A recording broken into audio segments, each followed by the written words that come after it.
inevitable journey. I would like to talk to you about preparing yourself for that long, inevitable journey that we all have to take. Everyone in this world reaches the end of the journey at one point or another. However, we do not know when our time is here, when it's up. You can be 20, 75, or 120 years old. We all want to live as healthy and as long as possible, but we never know when and how this journey will end for us, our family members. So each one of us is taught that it is necessary to prepare for this long journey. We have to treat everyone as if we will be moving to another country, place, or universe shortly. They will not be able to talk to us, and we will not be able to talk to them. Therefore, it is very important to prepare. If you are going to another country, moving far away from your family and livelihood, you would go around seeing your old friends and saying goodbye to them, knowing you would not be seeing them any time soon. You would visit your old school, you would go to your old haunts, you would try to relive your life and play the video back, and you would want to retrieve all those happy memories. Only then are you ready for that inevitable journey. We never know when the flight is going to take off.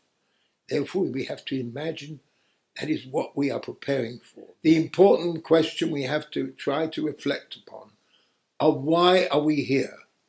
Why are we alive? What is life all about? Why do we live this life here and a new life somewhere else, knowing that we will not be taking our body with us? This journey is the journey of the soul back into eternity and its right place. After a time, it comes back again into a newborn baby and starts the journey all over again. To explain this truth further, I want to tell you a story of a shipwreck in a very remote island out in the Pacific Ocean. A ship ran aground. It's a very small ship with a number of families on board. Everyone was drowned except for an 8-year-old boy. He was only 8, but he was a smart little boy.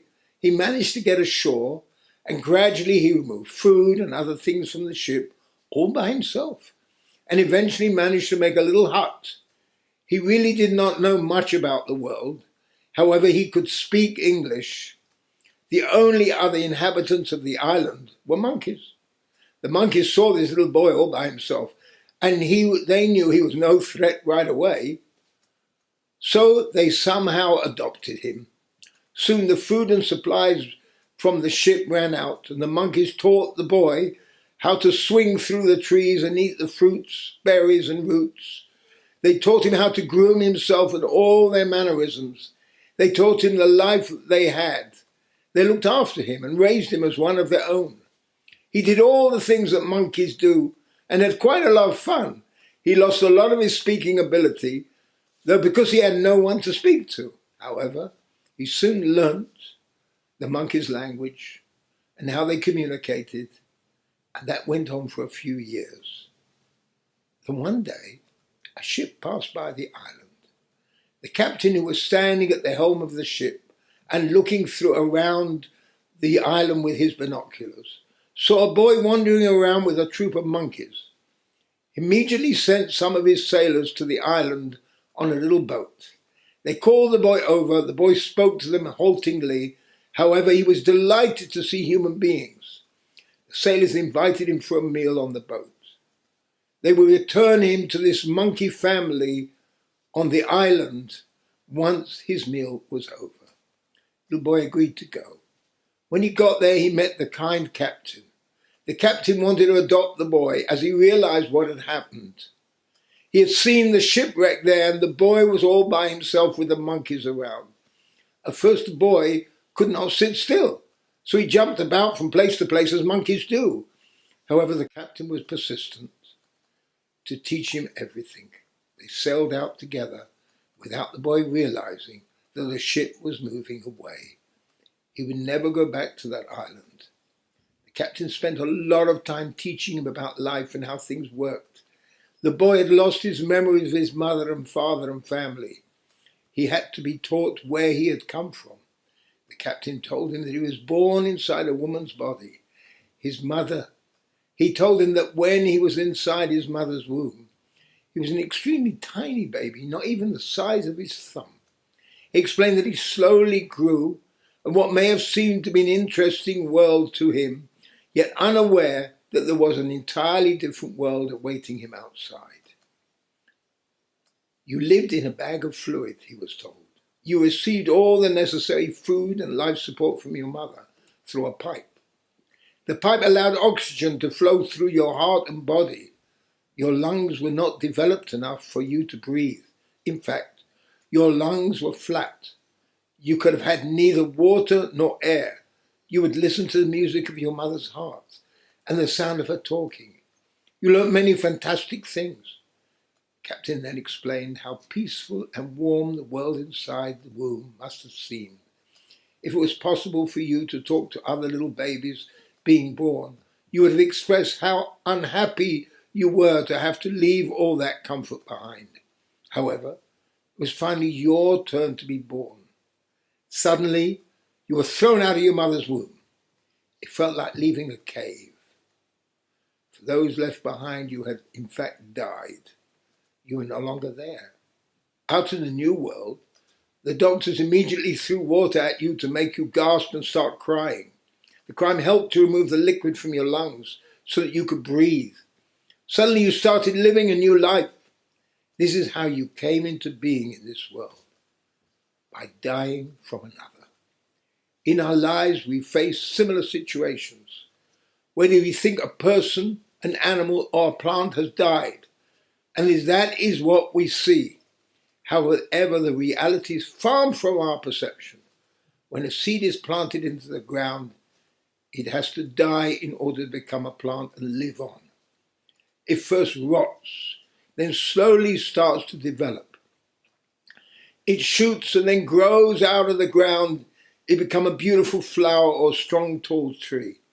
It becomes a tree that produces fruits or a tree that provides shade and shelter. The same thing happens in our lives.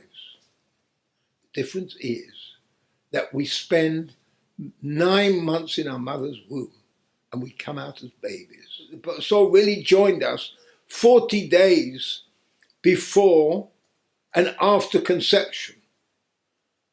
And during those 40 days, the baby developed in potential. Everything was there. And we're not allowed to kill that baby. And we have to look after that baby and let it grow, unless the mother's life is threatened. Then up to 3 months, we can have an abortion to save her. After that, it really depends on what the situation is. Up to 6 months to save the mother's life, then the mother must live.